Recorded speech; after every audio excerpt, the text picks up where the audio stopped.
A paz de Jesus, o amor de Maria esteja em vossos corações, da qual foste chamados a ser um povo santo no seu, graça e paz, da parte de nosso Senhor e Salvador Jesus Cristo. Salve Maria Imaculada, sempre virgem. Sejam todos bem-vindos aos nossos canais de apologética. Seja pelo canal do ex-protestante Fábio Pentecostes, seja pelo canal Apologética Católica e Debates. Meta o dedo no like, compartilhe para a sua família católica, para o grupo de apologética de patrística da sua paróquia que você participa. Não brinque não. Essas catequeses apologéticas é para instruir o nosso povo, 100% para católicos.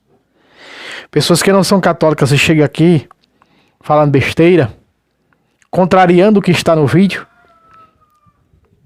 serão bloqueadas. Meus irmãos, aqui ao nosso lado, para quem quer nos ajudar, está o Pix. Esse Pix está no nome da minha esposa, Maria Juliana de Lima. pixtabira674@gmail.com. Você quer e pode nos ajudar? Nos ajude enquanto você puder. Tá aqui. Nos ajude enquanto você puder. Né? Os irmãos, eu sei que o Brasil está quebrado, né? Os irmãos não estão mais nos ajudando, mas nos ajude se você tem condições. Por caridade, porque é disso que nós vivemos, certo? Vivemos da missão. Olha só, meus irmãos. Esse vídeo é em resposta a uma protestante que disse: os católicos dizem que a religião salva. Mas a religião não passa de uma heresia. É aquele velho ditado, né? Quem salva é Jesus, não a igreja. Não é a igreja que salva, é Jesus que salva. Espera aí. No momento em que eu estou colocando distinção entre Jesus e a igreja, eu estou separando a cabeça do corpo. Eu estou dizendo, eu preciso só da cabeça para andar com ela debaixo do sovaco e o corpo eu rapo fora. Se nós tirarmos o corpo da cabeça, o que é que vai acontecer? Tanto vai morrer a cabeça como vai morrer o corpo. O corpo está ligado à cabeça pelo pescoço, não é? E a cabeça quem manda no corpo? O corpo não faz nada sem a cabeça. Assim é a igreja sem Cristo. Ou Cristo sem a igreja. Uma cabeça por si só não faz nada. Por isso ele precisou de um corpo. Tu és Pedro, tu és Quefas, sobre esta Quefas edificarei a minha igreja. Não é? E aí nós vamos ver hoje, no texto original da Vulgata Latina de São Jerônimo, quando Paulo está naquele famoso discurso, né? Dentro do governador, que está sendo julgado, no discurso de Paulo, ele vai deixar algo bem explícito para nós, e a Vulgata Latina é cirúrgica nesse ponto. E aí Paulo vai dizer verdadeiramente a importância da religião, a importância da igreja. Ora, se a igreja não salva, por que Jesus mandava pessoas para ela? Não é? Se a igreja não salva, por que Jesus, para poder salvar o povo, mandava para ela? Como nós vemos em Atos 2,46, não é? Atos 2,46, está explícito, está claro, em toda a Bíblia do mundo. E o Senhor ajuntava a cada dia mais pessoas a ela. Ou seja, a sua igreja, que estavam o quê? A caminho da salvação. Se nós estamos na igreja de Cristo, que Ele fundou, Cristo nos colocou lá, estamos a caminho da salvação. Quem vos ouve a mim ouve, está claro. Quem não escuta a igreja é pagão. Está claro. Tanto em Mateus 18, 17, como em Lucas 10, 16. Isso está explícito demais. Se a igreja não tem como chegar à santidade ou à salvação sem a igreja. Sem o corpo do Senhor. Efésios 4, 11 e 12. Diz para que ele criou o magistério. Primeiro os apóstolos, segundo os profetas, terceiro os evangelistas, quarto os pastores, que são os bispos. Para quê? Para o aperfeiçoamento dos cristãos. Para os cristãos se tornarem perfeitos. E olha que Jesus disse: sede perfeito como vosso Pai Celeste o é perfeito. Então, para chegar à perfeição, e Paulo diz: quando estivermos na glória, seremos como Ele é. Seremos igual a Ele. Como vosso Pai é perfeito, então a igreja tem essa missão de nos levar à perfeição. nos indicar a perfeição, porque ela é o quê? Coluna e sustentáculo da verdade. Por isso, no discurso de São Paulo, ele é cirúrgico, quando ele diz que ele veio a Jerusalém, no versículo 16, do 24 de Atos, olha, ele diz no 16. E por isso procuro ter sempre minha consciência sem mancha diante de Deus e dos homens, minha consciência. Né? Examine-se o homem a si mesmo, é assim como eu deste pão e eu deste cálice.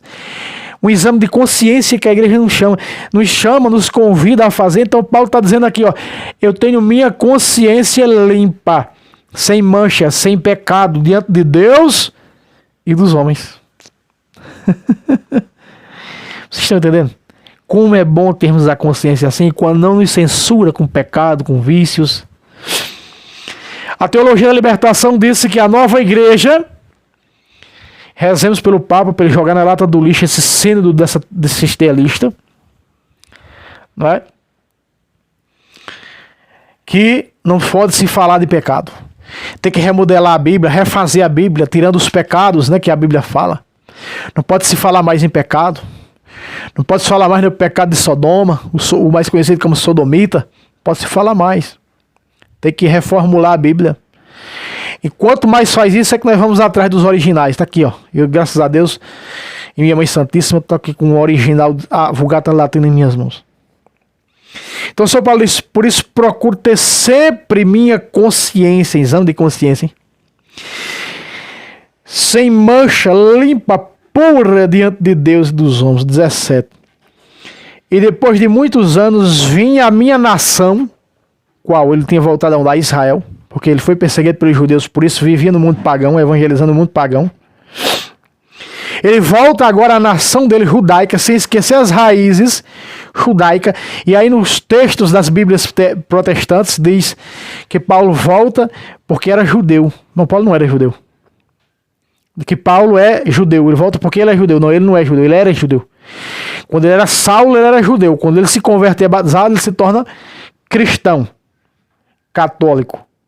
Então uma coisa é ser cristão, outra coisa é ser judeu. Não vem essa com essas bíblias deturpadas dizendo que judeu o cristão aqui é judeu, que não é. Essas seitas judaizantes, como essa tal do sétimo dia, essa heresia do sétimo dia, que vivem perturbando o povo com essas mentiras. Né? Mas no contexto original está bem explícito para nós, tá, né? Tá nítido demais para nós. Veja. E depois de muitos anos vinha a minha nação trazer o quê? Aquilo que a igreja ensina na época da quaresma. Esmolas e oferendas e votos. Olha aí. O que São Paulo volta para levar a sua nação, para levar aquele povo para que se converta. Através do quê? De esmolas, oferendas. O que são as oferendas? Aquilo que tanto ele pregou, que tanto ele exortou, ensinou tanto aos coríntios, como aos de Tessalônica, como aos efésios, como você, não é? Viu em outro vídeo comigo, capítulo 5, versículo 2, ele se ofereceu a Deus como hóstia viva por nós. Ele é a hóstia viva de Deus, Jesus. Então ele vai levar as oferendas do pão e do vinho para que aquela nação se converta, para que aquela nação abra os olhos e veja que o seu Messias está entre nós agora. Através da Eucaristia, através de seu corpo e do seu sangue. E uma terceira, os votos. Aí está, os votos, que muitas das vezes a Bíblia chama de promessas. Os votos. Cumprir os votos em Israel. De levar aquele povo a Jesus através do sacramento do batismo e da Eucaristia, para se entrar no reino de Deus. Quem come da minha carne bebe meu sangue tem a vida eterna. Vou ressuscitar no outro dia. A vida eterna já é conquistada aqui. Mas a teologia da libertação diz que não. O reino ainda virá. O reino já está nesse mundo. No momento em que Jesus disse a Pedro: tu és Kéfas, sobre essa Kéfas edificarei a minha igreja. Cristo já instaurou o seu reino nesse mundo, não sendo desse mundo. Tanto no capítulo 17 de João, como no capítulo 18 de João, está explícito para nós, quando Jesus diz: Pai, eles estão no mundo, assim como eu estou no mundo, mas não são desse mundo. A igreja é o reino de Deus na terra? Sim, a igreja. Não a humanidade, como afirma a teologia da libertação. Cristo virá instaurar o seu reino, porque é um revolucionário político. Diz Frei Beto que a Bíblia foi escrita pela igreja, é uma deturpação da igreja. Cristo não veio fundar a igreja, era um político. Diz esses marxistas, emprestando a voz ao capeta. Não passa disso. Não é isso que ensina a tradição, né?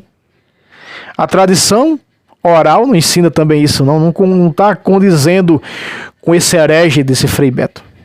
E essa coja tealista que os segue. Esse povo do anel preto. Cuidado com esse povo do anel preto. Cuidado com o padre que não fala de pecado. Isso mesmo.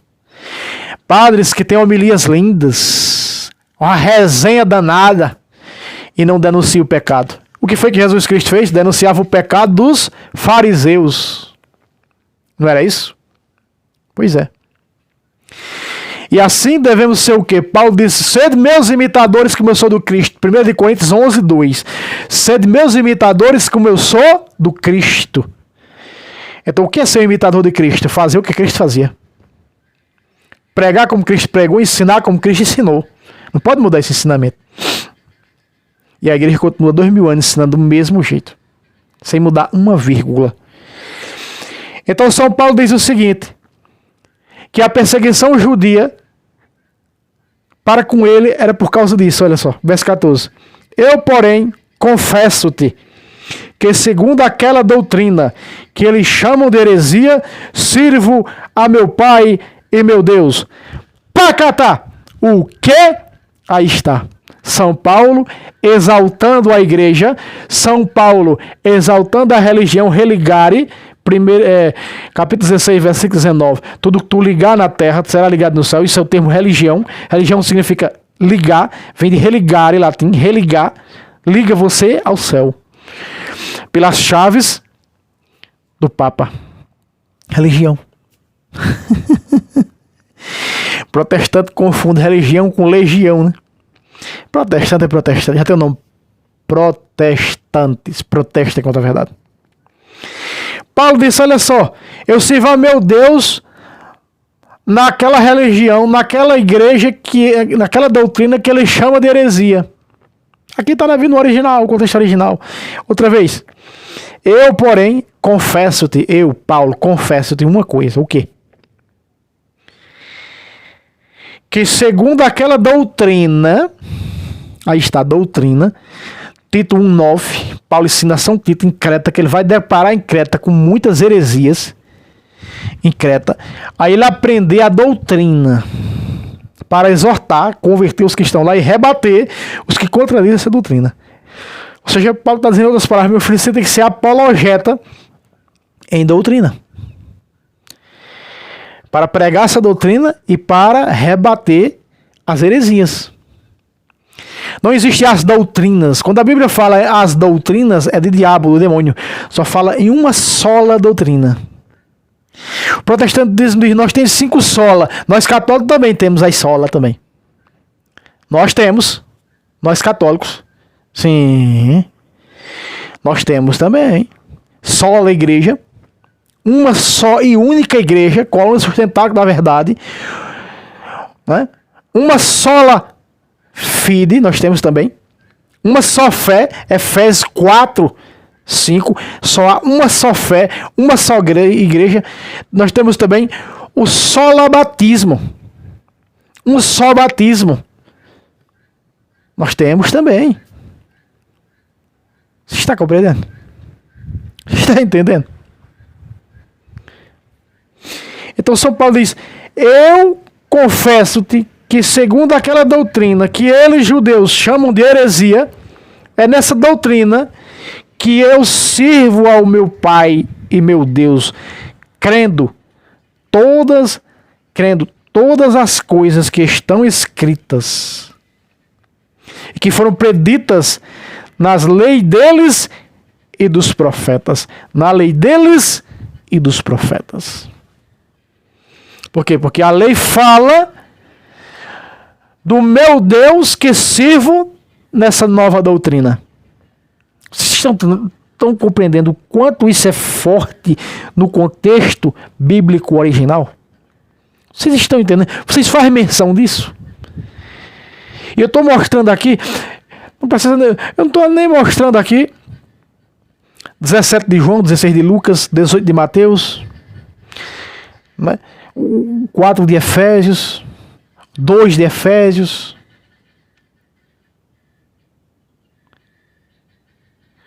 Mostrando verdadeiramente Atos 2, Atos 20, Atos 14, João 6, Lucas 22, Lucas 24. Que não existe salvação. Efésios, 1 Timóteo 3, não existe salvação fora dessa doutrina. Não se iluda. A doutrina que passa dessa são doutrinas e falsas.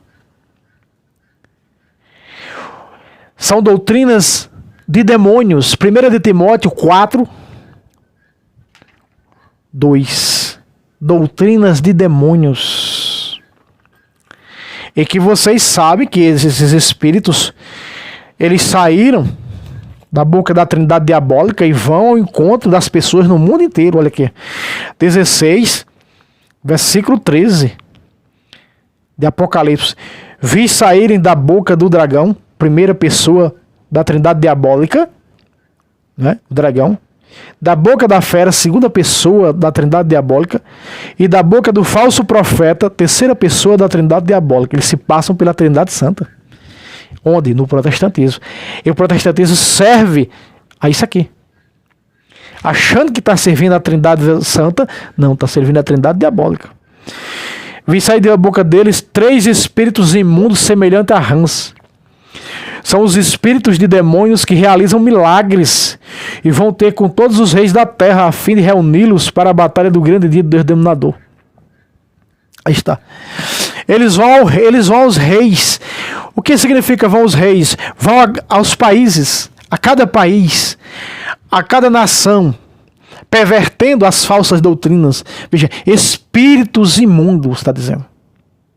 De onde saem essas doutrinas? Da boca da trindade diabólica, do dragão, da fera e do falso profeta. Ou seja, de Satanás, do poder político e das heresias falsas, das falsas doutrinas. É o capítulo 13 de Apocalipse. Ali está a trindade diabólica. Para criar o que está no verso 15, uma imagem que receba voz, que fale, o anticristo. Eles trabalham para o anticristo. A apostasia deve vir primeiro, a apostasia. Já estamos vivendo isso. Não só aqueles que estão apostatando da fé, mas aqueles que estão dentro da igreja vivendo essa apostasia com a teologia da libertação. Daniel disse: quando tiver cheia a medida dos infiéis, se manifestará o ímpio. Ninguém vos engane, primeiro deve vir a apostasia, depois se manifestar o homem da iniquidade, o anticristo. 2 Tessalonicenses 2, versículo 3 e 4. A apostasia dará asas ao anticristo. E as heresias trabalham para apostatar o máximo de cristãos verdadeiros, para que assim prepare a igreja ou as igrejas, as religiões do anticristo. Porque ele é ecumênico. Né? Ele é ecumênico e apoiará todas as religiões. Então, você viu comigo aqui que está claro demais na Bíblia, né? No 15, São Paulo diz: tendo a esperança em Deus, como eles também, eles, judeus, também esperam que há de haver a ressurreição dos justos e dos pecadores. Um dia ele virá julgar os vivos e os mortos. Haverá a ressurreição da carne. Aí essa turma do 7º dia não entende, né, o que é a ressurreição da carne. E o que é a ressurreição da carne, né? Acha que interpretam alma como se fosse carne. É uns carnalistas na realidade. Veja, São Paulo diz: haverá a ressurreição, que há de haver a ressurreição, e é a ressurreição da carne, a ressurreição dos justos e dos pecadores. Daniel 12:2. Uns ressuscitarão para a vida eterna e outros para a condenação eterna. Apocalipse 21:7. Também no 22.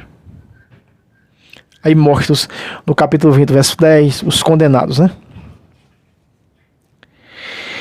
Versículo 22. Félix, porém, que estava bem informado acerca dessa doutrina, a doutrina do qual não Saulo, mas o que Paulo agora serve, deu-lhes um adiantamento dizendo: quando vier o tribuno Lísias, ou Lisias, tem um acento no i, vos ouvirei. E deu ordem ao centurião que aguardasse.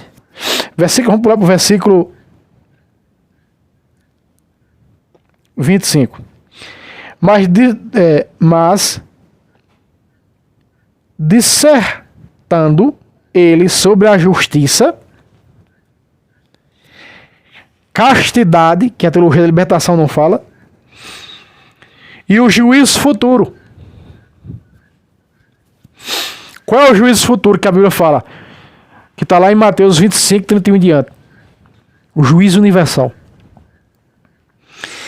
Então, aí está a questão que os judeus não aceitavam e perseguia Paulo, porque ele agora servia ao Deus vivo em uma nova doutrina. A doutrina cristã. Através do quê? Das esmolas, oferendas, votos, justiça, caridade e pregando sobre o juízo universal. Lá no capítulo 4, se eu não estou aqui enganado, versículo 2, vai falar na doutrina dos vários batismos, da imposição das mãos, os sacramentos, né? Da imposição das mãos e do juízo final. Ou seja, da ressurreição dos mortos. Você sabe que os fariseus, os judeus, tiraram o livro de Macabeus, porque segundo a Macabeus 12, fala na ressurreição dos mortos, fala na oração pelos mortos, fala no sacrifício pelos mortos, tiraram, baniram dali. Né? Você vê que nos evangélicos os saduceus não creem na ressurreição, põe Jesus à prova. Uma mulher casou com 7, na ressurreição será de quem? Jesus disse: nenhum, na ressurreição serão como os anjos. Olha aí, para pôr Jesus à prova, saduceu não acredita em ressurreição. E nós estamos vendo isso. Por que perseguir São Paulo? Bem, meus irmãos, aqui ficou bem claro a resposta do valor da doutrina da igreja. São Paulo, diante do governador Félix, defendendo a doutrina da igreja: sirvo a meu Deus e Pai agora nessa nova doutrina que eles chamam de heresia. Os judeus chamam a doutrina da igreja de Cristo, chamavam e perseguiram de heresia. Não é isso que faz os filhinhos deles hoje? Os protestantes? Mais claro do que isso, não canta um galo. Meus irmãos, meta o dedo no like, né? Compartilhe para os grupos de apologética, de patrística da sua paróquia. Compartilhe para seu padre telista. Compartilhe para aquela turma da teologia da libertação da sua paróquia. Compartilhe. Para católico você pode compartilhar quanto você quiser. Certo? Só lembrando mais uma vez, aqui o nosso lado está o Pix, pixtabc634@gmail.com, tá o nome da minha esposa Maria Juliana de Lima. Nos ajude. Doe quanto você puder. E Deus lhes pague. Rezando o texto da madrugada com o Instituto Hesed. Toda madrugada às 5 da manhã a gente levanta para rezar o Santo Rosário. E também nas intenções das pessoas que nos ajudam. Deus lhes pague, Deus lhes abençoe. Salve Roma, salve Maria Imaculada, sempre haverá.